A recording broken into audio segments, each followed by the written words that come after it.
les événements même vont en faveur des argumentations que vous soulevez parce que dans la foulée de la formation d'un gouvernement, le Premier ministre qui a été nommé, ce n'est personne d'autre que le directeur de campagne ministre des Finances. Il était son ministre des Finances. Voilà, ministre des Finances, ça veut dire qu'il détient justement la cagnotte de l'État.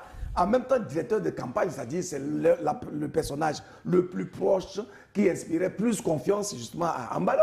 Et donc, quand le nomme au poste stratégique de Premier ministre, c'est pour asseoir la continuité du système Embalo, tout simplement. Donc, dans un tel contexte, je pense qu'il faut un peu plus continuer à se moquer quand même de notre intelligence. Je pense qu'il y a des esprits lucides qui observent.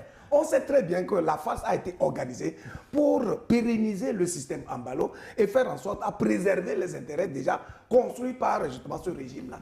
Et préserver aussi les intérêts des impérialistes qui font leur chou gras dans ce pays-là. Voilà. Et tu sais pourquoi il n'est pas resté au Sénégal? Il aurait pu rester au Sénégal, malgré les remarques de Sonko et de Guy Mario Sagna, l'autre agité du bocage, comme on appelait l'autre.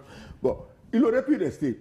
Mais s'il n'est pas resté, c'est en prévision de ce qu'ils vont faire dans l'avenir.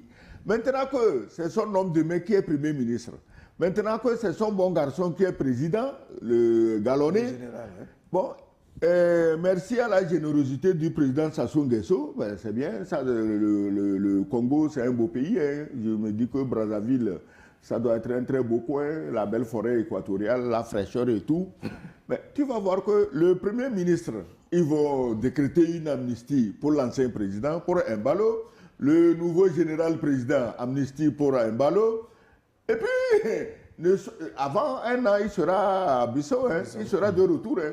Il reste dans son palais, dans sa villa privée, mais c'est lui qui dirige la Guinée-Bissau. C'est pourquoi, sinon dis-moi pourquoi on enferme le président du parti,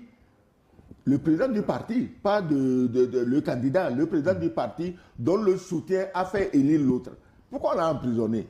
C'est parce qu'on ne veut pas du désordre sur la route du retour de Embalo en Guinée-Bissau. Voilà. Il m'aurait deux aspects à aborder. D'abord, le fait que Maurice Sissoco Embalo ait choisi, et c'est souvent le cas des dirigeants africains, des médias français pour des annonces de ce type-là, alors qu'autour d'eux, en Guinée-Bissau, il y a des médias, en Afrique, il y a des médias. Pourquoi ce réflexe?